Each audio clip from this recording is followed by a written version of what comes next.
Welcome back to all of you. In this video, I'm going to discuss the most important CTET notes and it will definitely help you to crack KVS exam, APS exam as well as any other state TET exam. Before going to start this video, I just give you 100% assurance that each line, each word is very important as per your CTET exam point of view. So let's start this video. Let's start with this Pygate cognitive development theory. Here cognitive means thinking, mental process, mental skills, and Pygate, who was a Swiss psychologist who is also known as father of child psychology. He is also known as father of constructivism. Pygate ने बच्चों को लेके बहुत ज़्यादा काम किया है. उनके according children who are a little scientist. Pygate used one technical term in his cognitive development theory, that is genetic epistemology, in which he said that as the age of child increases, the knowledge will be increased definitely. जैसे जैसे बच्चे की age बढ़ती जाएगी, the more knowledgeable he or she become. Just try to understand this equation in which on the spot construct a new schema to solve any kind of problem. Now what is schema here? Basically schema is a dynamic aspect which is categorized in two further categories. One is the behavioral schema, another one is the mental cognition schema. Behavioral schema which is related to the physical activities, whereas mental schema which is related to the mind, thinking. Adaptation further categorized in two main aspects. One is accommodation, another one is assimilation. In accommodation, whatever the schema is there, we just try to modify the schema, whereas whenever we are talking about the assimilation, we are fitting new kind of information into the existing kind of aspect. अब Piaget का cognitive development theory आती है तो उसमें maximum question यहीं से बनते हैं, दैट इज स्टेजेस. पाइगेट ने कॉग्निटिव डेवलपमेंट थ्योरी में चिल्ड्रन को 4 स्टेजेस में डिवाइड किया है अकॉर्डिंग टू देयर एज. तो फर्स्ट स्टेज आएगी सेंसरी मोटर स्टेज, सेकेंड आ जाएगी pre operational stage, third is the concrete operational stage, fourth is the formal operational stage. तो first वाली स्टेज को लर्न करते हैं. कहता है कि फर्स्ट वाली स्टेज के बीच में 0 to 1.5 ईयर का बच्चा होगा वो फर्स्ट सेंसरी मोटर स्केल के बीच में आएगा. अदरवाइज कुछ बुक्स में ऐसा भी लिखा हुआ है कि 0 to 18 मंथ का बच्चा जो है वो भी सेंसरी मोटर स्केल स्टेज के बीच में आएगा. अब इसमें कुछ करेक्टरिस्टिक्स हैं कि भाई कैसे पता लगेगा कि ये बच्चा जो है ना कौन सी कैटेगरी में है. तो फर्स्ट स्टेज है दैट इज सेंसरी मोटर, जिसमें ज़्यादातर बच्चा जो अपने सेंस से सीखता है. इसमें सबसे पहला जो characteristic that is object permanence. मतलब कोई भी बच्चा है उसके सामने, जैसे मैंने अभी पेंसिल रखी है तो अगर मैं उसके सामने से पेंसिल हटा दूंगी तो उसके लिए पेंसिल एग्जिस्ट नहीं करेगी. जो चीज़ उसके सामने है वही चीज़ उसको एग्जिस्ट करेगी. ये सबसे पहला उसका करेक्टरिस्टिक्स है. सेकंड पॉइंट बोलता है इसके बीच में learn through the senses and psychomotor skills. मतलब इसमें 0 से 1-1.5 साल का बच्चा जो है वो ज़्यादातर अपने सारी सेंसेस को यूटिलाइज करता है इस सेंसरी मोटर स्टेजेस के बीच में. और हल्की सी जो साइकोमोटर एक्टिविटीज़ होंगी, हल्का सा चलना या फिर क्रॉलिंग करना, हल्का सा, बहुत रेयरली, तो वो उसमें कर सकता है. थर्ड चीज़ आती है इसमें, चाइल्ड का माइंड जो होता है वो एक मिनी वर्जन नहीं हो सकता है एडल्ट माइंड का, क्योंकि इस टाइम पे बच्चा जो है वो सेंस से सीखता है, अपनी अपनी साइकोमोटर एक्टिविटीज़ में वो चीज़ें जो है लर्न कर रहा होता है. तो चाइल्ड आर एक्टिव लर्नर हम ये बोल सकते हैं, क्योंकि आप देखेंगे 1-1.5 साल का बच्चा जो है वो कई बार NCERT के बीच में भी लिखा हुआ है मोर देन 500 वर्ड्स वोकैबुलरी का वो लर्न कर सकता है if we are giving him a good direction. Then sensory motor के बीच में बच्चा जो होता है ना, क्यूरियोसिटी बहुत ज़्यादा होती है उसमें. कोई भी चीज़ को आप देखते होंगे, छोटा सा बच्चा है, पापा के पास चला जाएगा, मम्मा के पास चला जाएगा, 50 बार उनसे पूछेगा ये क्या है वो क्या है. इस तरीके से चीज़ों को बड़ी जल्दी, वो जैसे कार्टून में किस तरीके से बोलते हैं ना, वो छोटा भीम किस तरीके से बोलते हैं, वो भी उस तरीके से उसको कॉपी कर लेता है, फटाफट उसको कॉपी कर लेता है. तो कॉग्निटिव डेवलपमेंट की जो सेकेंड स्टेज है that is pre operational stage which is 2 to 7 years. 2 से 7 साल का बच्चा जो है वो सेकंड स्टेज के बीच में आएगा. उसके कुछ करेक्टरिस्टिक्स हैं. इस टाइम तक बच्चे की जो स्पोकन लैंग्वेज होती है, बोलने की, चाहे वो अपनी मदर टंग बोल रहा है, चाहे इंग्लिश बोल रहा है, हिंदी बोल रहा है, वॉट एवर द लैंग्वेज ही और शी इज़ यूजिंग, उसमें उसकी डेवलपमेंट बहुत अच्छी तरीके से हो चुकी होती है. लेकिन बच्चा जो है ना 2 से 7 साल का वो लॉजिकली नहीं सीख पाता, लॉजिकली चीज़ें नहीं कर पाता है. कुछ चीज़ों में जिसमें लॉजिक लगता है, आपने देखे होंगे रीजनिंग लॉजिक क्वेश्चंस होते हैं, उनमें बच्चा इस एज में ये चीज़ें नहीं कर पाता है. इरिवर्सिबिलिटी उसमें आ जाती है कि भाई वाटर से आइस कैसे बनी, आइस से वाटर कैसे बना, या फिर कुछ वैसा वर्सा कुछ भी. ठीक है.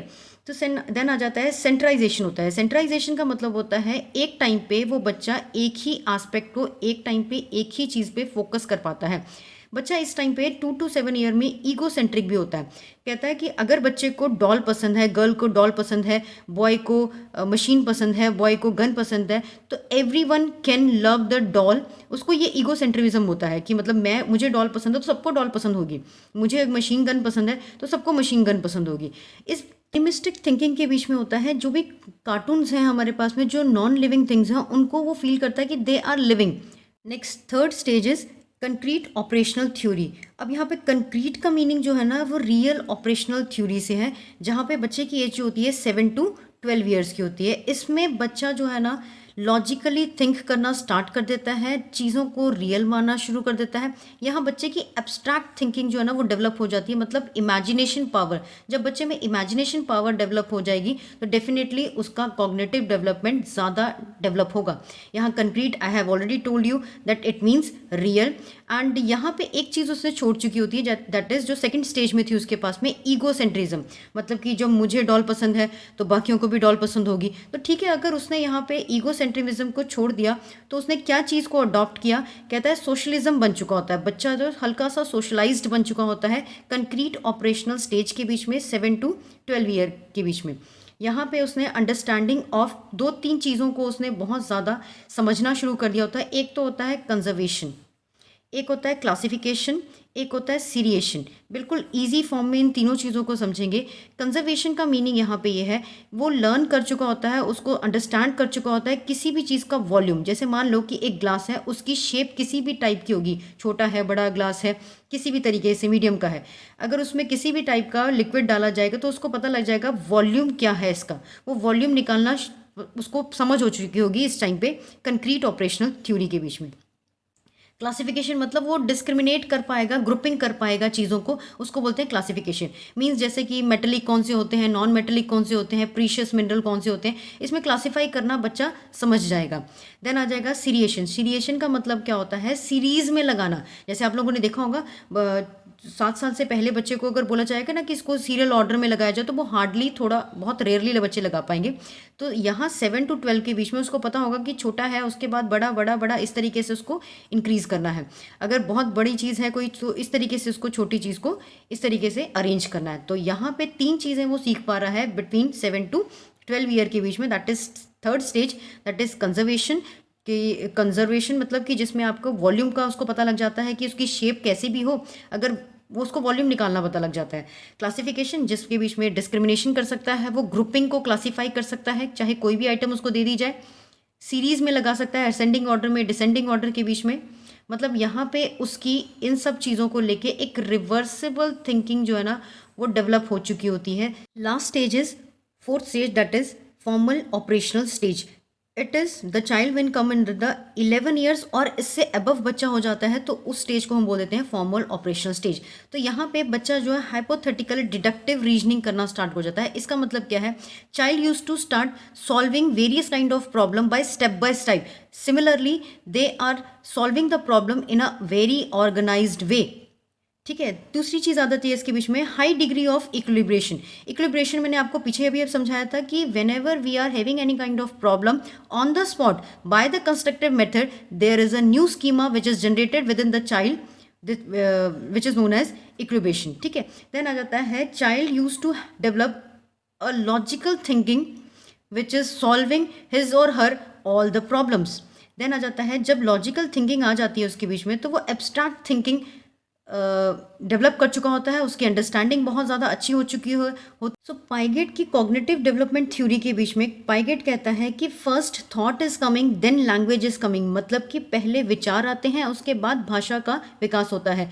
तो यहाँ पे बड़ी बार ये क्वेश्चन पूछा जाता है सीटेट में कि पहले विचार आते हैं फिर लैंग्वेज आते हैं। Who has given this term, that is given by Piaget. अब एजुकेशन इम्प्लीकेशन क्या है, मतलब कि हम क्यों पाइगेट की कॉग्निटिव डेवलपमेंट थ्योरी को अपने चाइल्ड पेडागोगी के बीच में लेके आए। तो कहता है कि टीचर को एज अ फैसिलिटेटर का काम करना चाहिए। Curriculum should be frame according to the age, mental age of their children.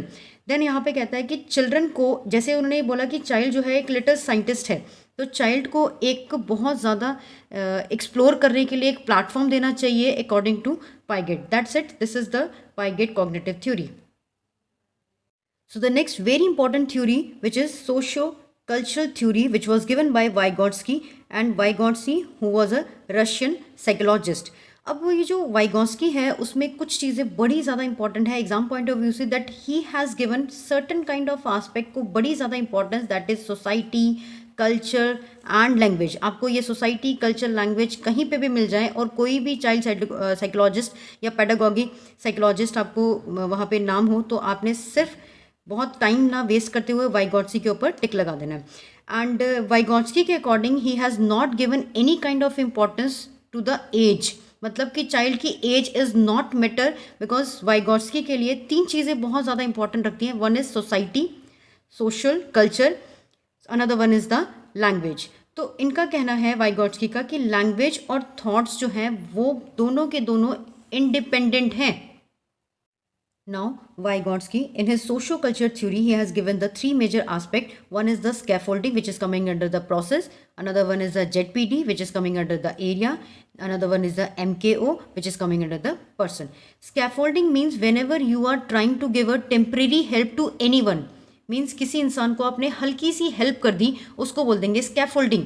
मतलब कि यहाँ एग्जांपल अगर आप ले सकते हैं कि साइकिल का, किसी इंसान को आपने हल्की सी साइकिल चलाना सिखा दी, तो जब वो साइकिल चलाना खुद सीख जाएगा तो थोड़ी आप उसको हेल्प करोगे.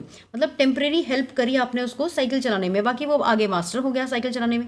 देन आता है ZPD, which is known as the zone of proximal development. ZPD, it is a difference between the helper without or with child can do a kind of help, तो उसको बोलेंगे ZPD. Another one is the MKO.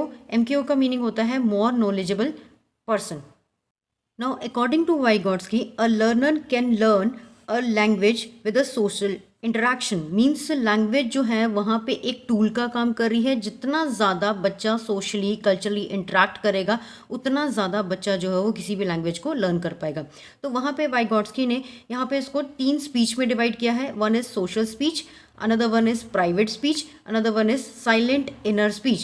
Social speech जो है which is from the age of 0 to 2 as जो है वो बच्चे की सोशल स्पीच है, जिसके बीच में एक्सटर्नल कम्युनिकेशंस आते हैं. एक्सटर्नल कम्युनिकेशन का मतलब है जो भी रिलेटिव्स होते हैं या फिर जो सोसाइटी के आसपास उसके नेबरहुड्स होते हैं उनसे जो बच्चा बात करता है, सीखता है, उसको बोलते हैं सोशल स्पीच.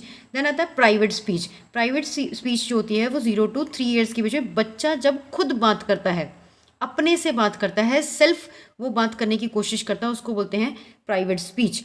स्पीच का मतलब है जब बच्चा साइलेंटली अपने अंदर कुछ कुछ बात करता है, बिल्कुल किसी को बाहर ना बता के, तो उसको बोलते हैं silent speech which is going under his mind. तो उसको वो 7 ईयर्स के बीच में होती है. According to Vygotsky, a learning can be effective when the learning is having a collaborating learning, cooperative learning, peer tutoring या फिर रेसिप्रोकल लर्निंग. अब ये जो कोलैबोरेटिंग लर्निंग होती है जिसमें हम कोलैबोरेट करके लर्निंग करते हैं, मतलब ग्रुप में हम लोग, क्लास में भी आपने देखा होगा, तो उसको बोलते हैं कोलैबोरेटिंग लर्निंग. कोऑपरेटिव लर्निंग मतलब एक दूसरे की हेल्प करके जब हम लोग लर्निंग करते हैं उसको बोलते हैं cooperative learning. Whenever we are talking about the peer tutoring का मतलब होता है whenever we are learning with the same age mate. Same age mate का मतलब होता है, peer का मीनिंग ही यहाँ पे फ्रेंड्स होता है. जब हम फ्रेंड्स से सीखते हैं, कई बार क्या होता है हमें मैथ्स का कुछ क्वेश्चन नहीं आ रहा होता है, हम अपने फ्रेंड को बोलते हैं यार क्वेश्चन सॉल्व कर देना, तो वो उसकी हेल्प कर देता है. मतलब कि peer ट्यूटोरियल से भी लर्निंग हो सकती है. रेसिप्रोकल लर्निंग का मतलब होता है जब teacher is also learning something from the student and student is also learning something from the teacher. तो this is known as reciprocal learning. Teacher, बच्चा तो सीखता ही है टीचर से, लेकिन जब टीचर भी बच्चे से कुछ ना कुछ सीखे, और होता है ऐसा कई बारी, तो उसको बोलते हैं reciprocal learning. What are the education implication of this theory? One of the very prominent education implication is group activity. Everything the child is going to do in a group activities. Second thing is, though the name is socio-culture theory, the interaction is must. Without interaction, this theory is not full-fledged. The main aspect of this socio-culture theory, though.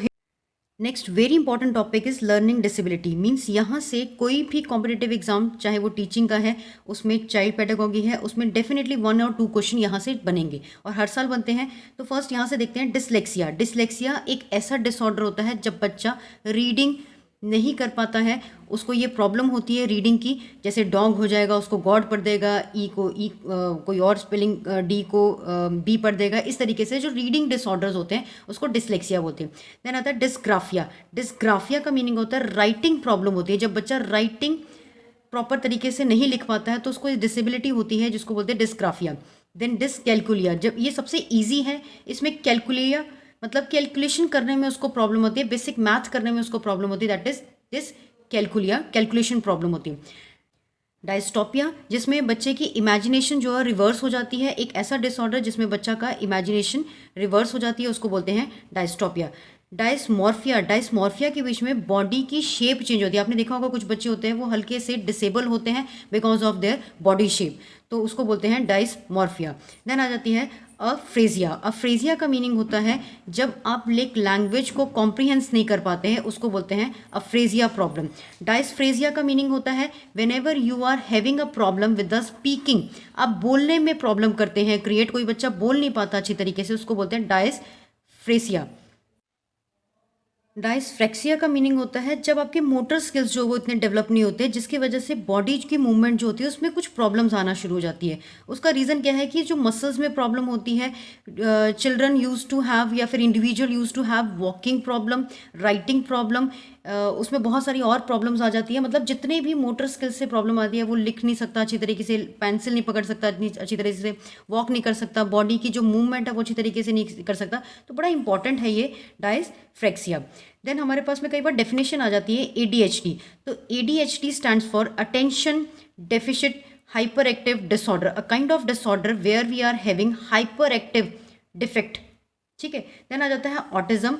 Autism एक ऐसा type का multiple disorder है जिसके बीच में एक इंसान, एक individual lack of social interaction होती है उसके बीच में, सोशली वो इंटरेक्ट नहीं कर पाता अच्छी तरीके से, ही और she use to prefer to stay very alone.